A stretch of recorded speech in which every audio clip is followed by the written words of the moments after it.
तो आज हमारा टॉपिक है महाराणा कुंभा। महाराणा कुंभा, जैसा कि हमने पढ़ा कि चाचा मेरा और मेपा पवार द्वारा जिलवाड़ा राजसमंद के पास धोखे से मोकल की हत्या करवा दी और वहां से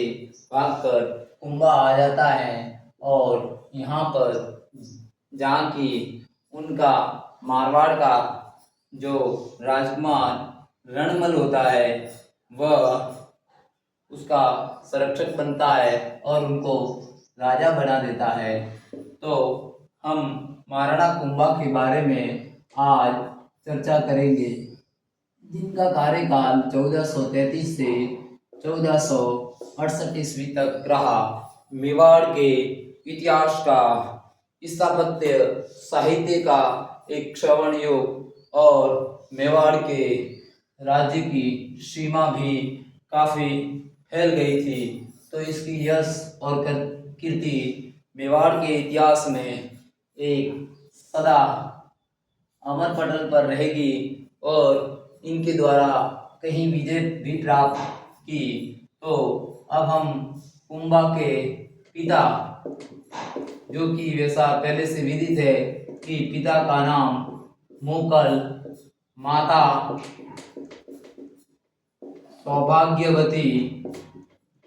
सौभाग्यवती परमार और जैसा कि विदित इनका प्रथम संरक्षक रणमल, जो कि मारवाड़ का था और हंसाबाई का भाई था। कहा जाता है कि कुंभा और रणमल मिलकर अपने पिता की हत्या का बदला लेने के लिए, जैसा कि कहा जाता है कि चाचा मेरा और मेहपा पवार यहाँ से मांडू मालवा चले जाते हैं और फिर रणमल एक प्लान बनाता है और इन प्लान के अनुसार रणमल एवं कुंभा द्वारा चाचा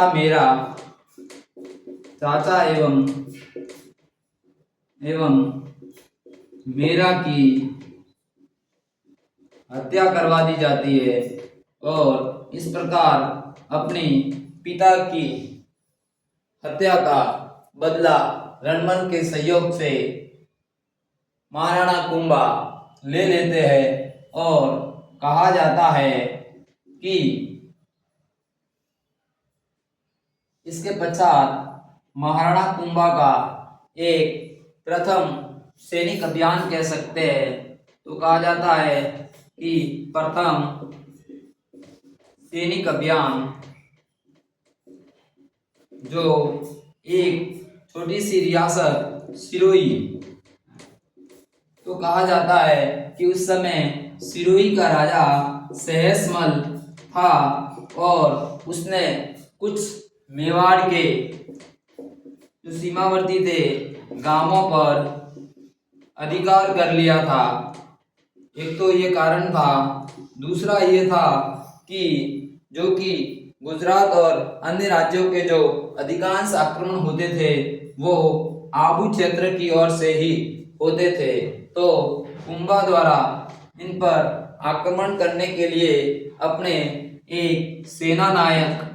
जिनका नाम नारसिंह डोडिया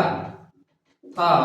उनके नेतृत्व में आबू में एक सेना भेजी और सेना भेजकर वहां पर आबू क्षेत्र, आबू और सिरोही तक सहसमल को हराकर अधिकार कर दिया। और कहा जाता है कि इस दौरान उसने माउंट आबू में अचलगढ़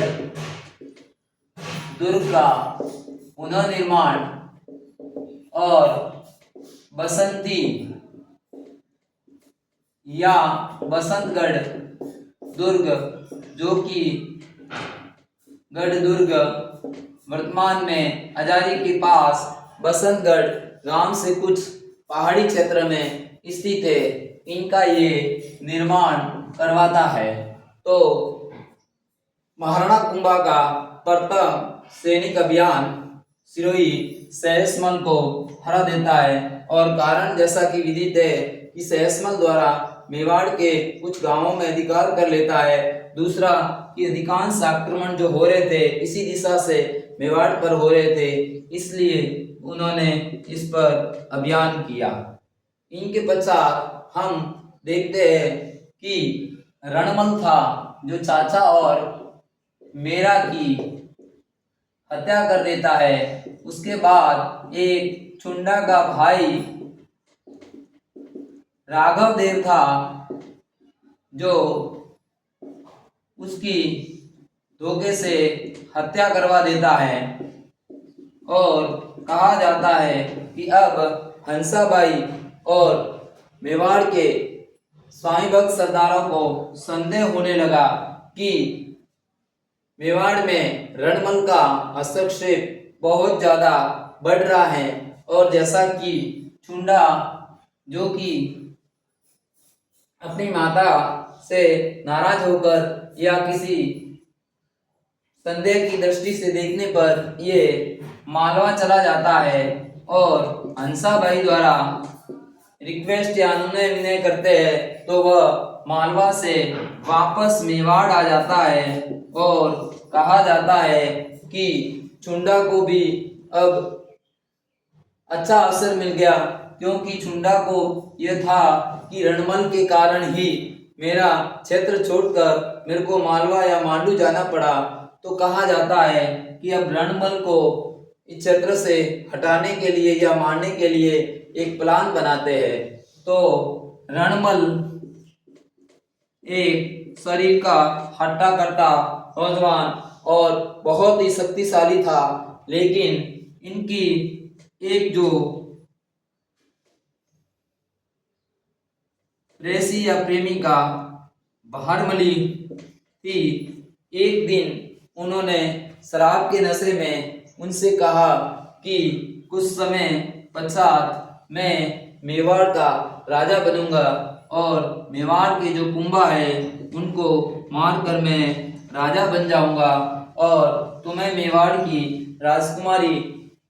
बना दूंगा। तो कहा जाता है कि मेवाड़ के रगों रगों में स्वामी भक्त और की हृदय में छिपी हुई थी, और बहारमली ये बात हंसाबाई को बता देती है, और हंसाबाई वापस चुंडा से रिक्वेस्ट करती है और उनको यहाँ बुला लेती है। और चुंडा आते ही इनको प्लान के अनुसार सबसे पहले बहारमली के सहयोग से कहा जाता है कि कहीं जगह तो ये बताया कि इनको विष देकर मारवाड़ में मारा गया, और कई जगह ये बताया गया है कि उनको तलवार से आवार कर चित्तौड़ दुर्ग में ही मार दिया गया था। तो इस प्रकार वह चित्तौड़ दुर्ग में रणमल को मार दिया जाता है, और कहा जाता है कि राव जोधा जो कि इसका पुत्र था वह भी उस समय वहीं पर था। तो बाहर जैसे कोई कार्यक्रम चल रहा था, और वहाँ के एक जो स्वाभिमान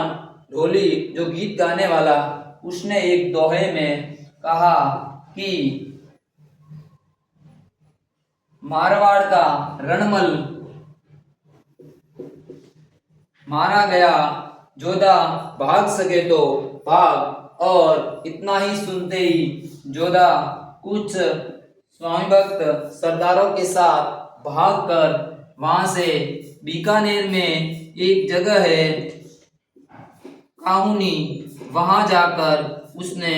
शरण ली। और चुंडा ने इतना ही नहीं, मंडोर पर भी अधिकार कर लिया,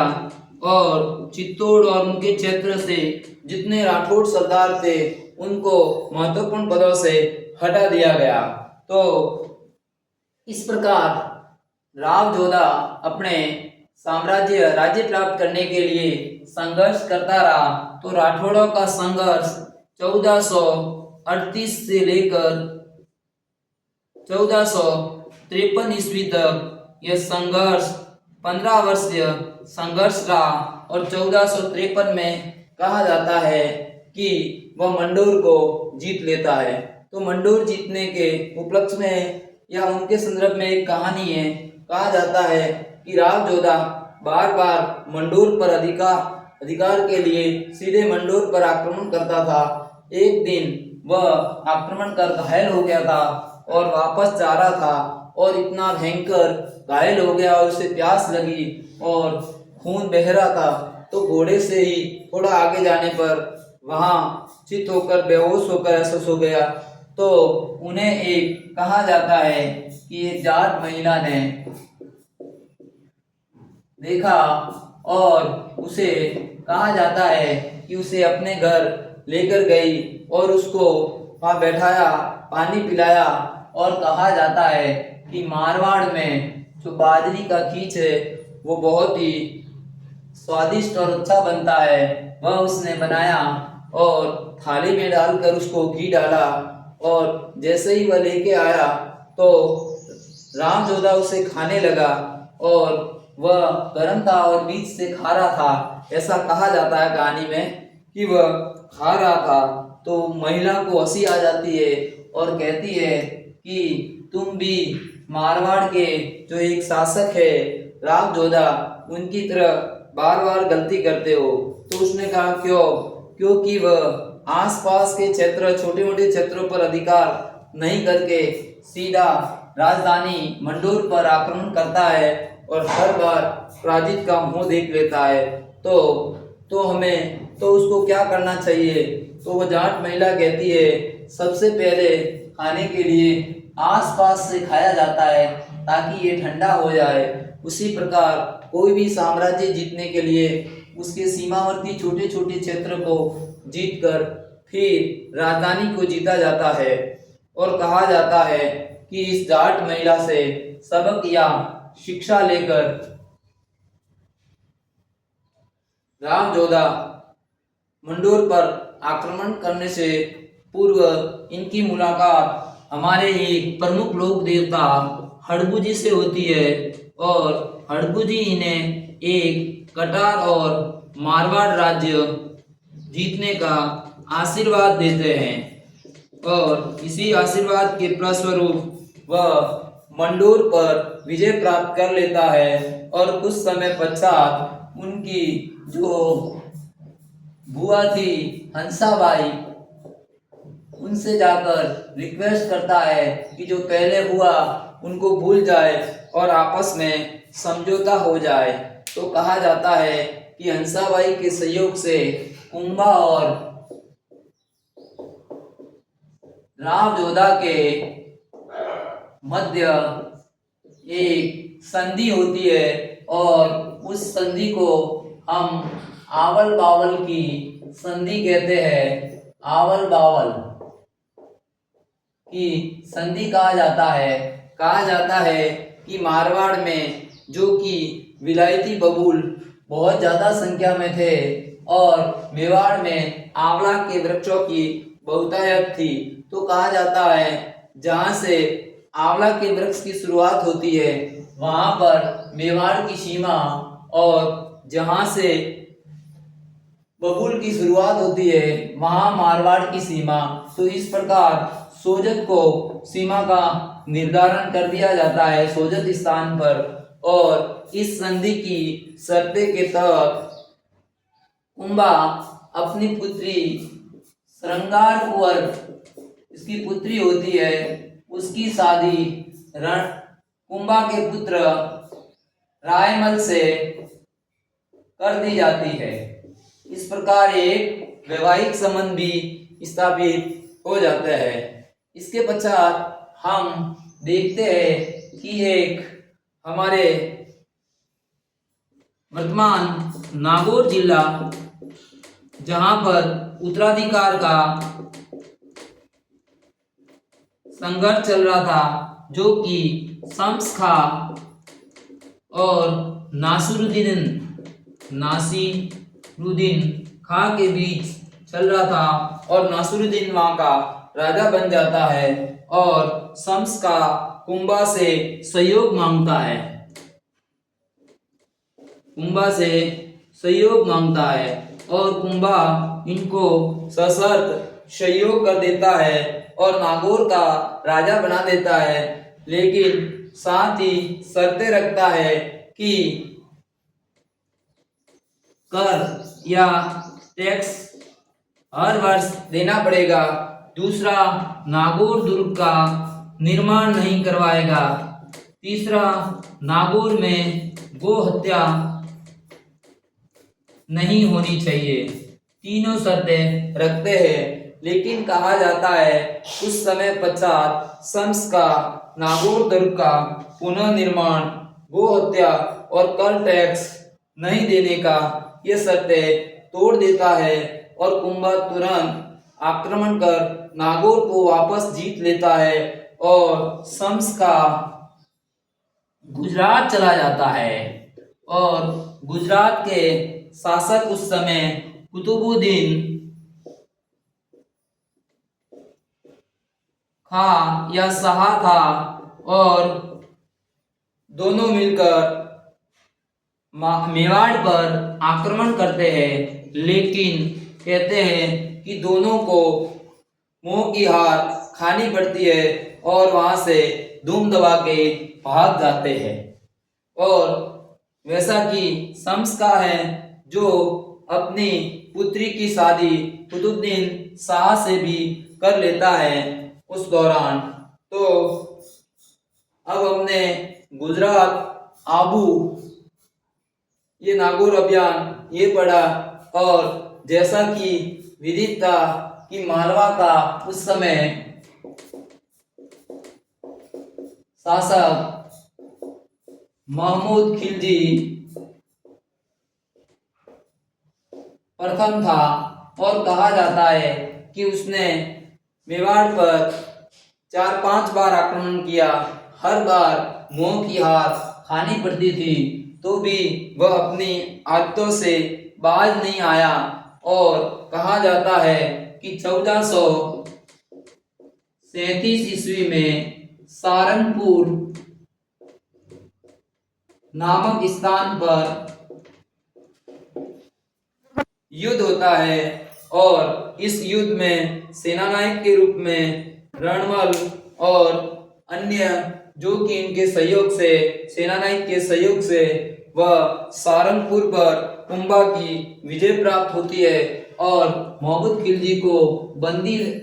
बनाकर चित्तौड़ दुर्ग ले आया जाता है। और कहा जाता है कि 6 माह तक उसको बंदी बना लिया जाता है और इसके पश्चात उसको छोड़ दिया जाता है। एक महाराणा कुंभा की एक महानतम उदाहरण कह सकते हो कि एक दुश्मन को गिरफ्तार कर एक जीवित सकुशल 6 महीने के बाद छोड़ देता है। और इसके पश्चात कहा जाता है कि मालवा और गुजरात के शासक की हार हो जाती है। तो कहा जाता है कि गुजरात और मालवा का शासक, मालवा प्लस गुजरात का शासक आपस में मिलकर एक प्लान बनाते हैं और एक प्लान के अनुसार एक संधि, चंपानेर की संधि करते हैं, जो कि इस चंपानेर की संधि जो 1556 ईस्वी में होती है। और इनके अनुसार दोनों के बीच में ये समझौता होते हैं कि दोनों मिलकर कुंभा पर अधिकार कर ले और मेवाड़ जीतने के बाद आधा आधा क्षेत्र आपस में, आधा आधा राज्य आपस में बांट लेंगे। कहा जाता है कि दोनों संधि के प्रस्ताव के अनुसार ये आक्रमण लेकर, बड़ी सेना लेकर आते हैं और कहा जाता है कि महाराणा कुंभा एक महान योद्धा और शूरवीर शासक था। उसने इतना ही नहीं, दोनों को बुरी तरह युद्ध में मैदान में धूल चटा दी और दोनों युद्ध मैदान से धूम दबाकर भाग जाते हैं और महाराणा कुंभा का परचम उत्तर भारत में एक महान शासक के रूप में चर्चाएं में आ जाता है, तो मालवा और गुजरात के शासक को भी हरा देता है। तो इस प्रकार हमने पढ़ा कि महाराणा कुंभा 1433 से 68 में राजा बनता है। पिता मोकल, माता सौभाग्यवती परमार, और जो अपने पिता के हत्यारा चाचा और मीरा की हत्या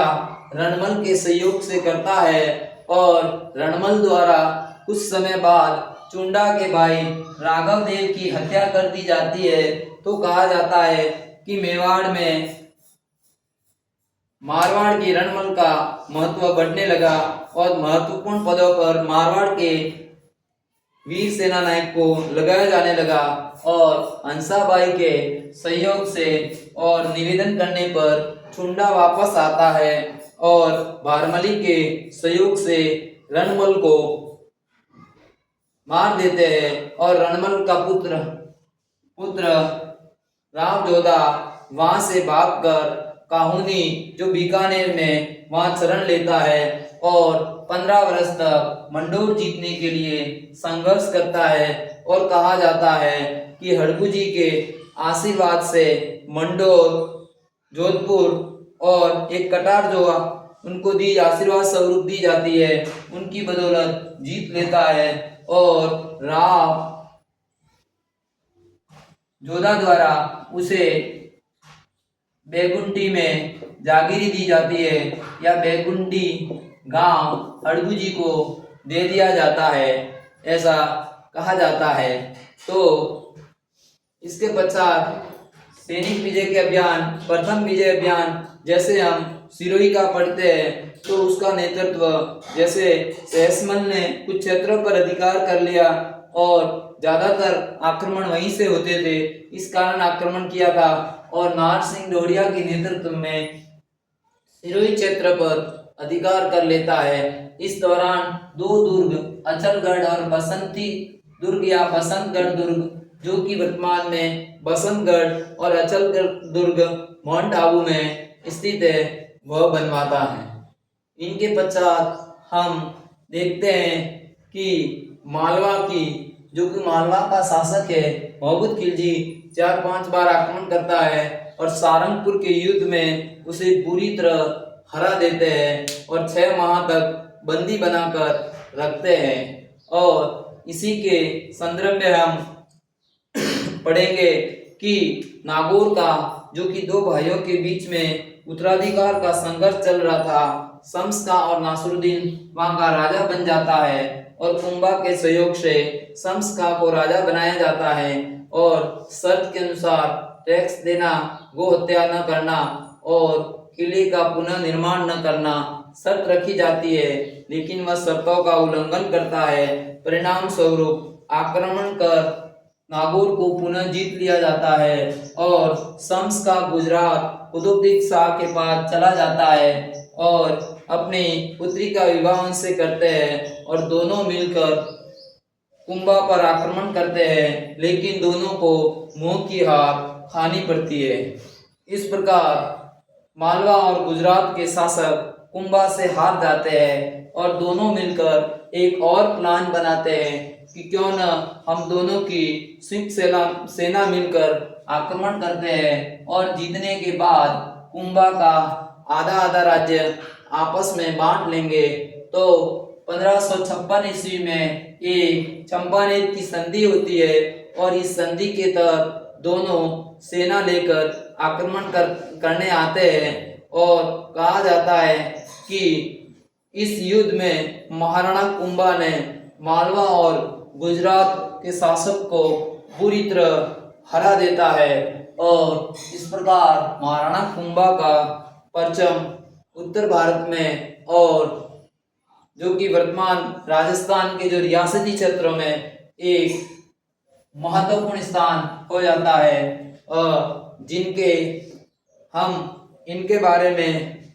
आगे की जानकारी, जो कि युद्ध के बाद कहा जाता है कि कुंभा एक महान संगीतकार और स्थापत्य कला का जो मेवाड़ का श्रवण युग था वह कुंभा के समय का ही था। तो आशा है कि मेरे द्वारा आपको दी गई जानकारी आपके आगामी एग्जाम के लिए महत्वपूर्ण होगी और आप ज़्यादा से ज़्यादा देखें। जय हिंद, जय भारत।